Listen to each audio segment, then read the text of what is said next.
सदर के खिलाफ। शेख रशीद साहब जिला काट कर बाहर आए और उसने कहा कि मैंने जिला काटा है। जिला काटने के बाद उसने कहा कि मैं एक ही मिशन है, मैं इन लोगों को जो 9 में मुलवस हैं उनको आम माफी दिलवाऊं। क्या कहेंगे जिले पर भी और मे 9 में क्या जो लोग मुलवस हैं उनको आम माफी दिलाऊंगा? मेरा ख्याल में कि इस शख्स का जो भी ख्यालात हो, पाकिस्तान के अवाम उन लोगों को माफ़ नहीं कर सकते हैं जिन्होंने जिना हाउस पे हमला किया, जिन्होंने हमारा मिलिट्री इंस्टॉलेशंस पे हमला किया, और ख़ास तौर पर वो इंडिविजुअल्स जो इस हमला में इन्वॉल्व थे या इस साजिश में इन्वॉल्व थे। उनके लिए ना पाकिस्तान का अवाम का माफ़ी है, ना पाकिस्तान का सियासी जमातों या सियासतदानों की तरफ से कोई माफ़ी होगा।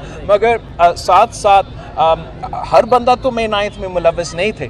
तो जो सियासतदान हमारा ऑपोजिशन में भी होंगे मगर वो ना साजिश में मुलव्वस थे, ना हमला में मुलव्वस थे, उनके लिए तो माफ़ी का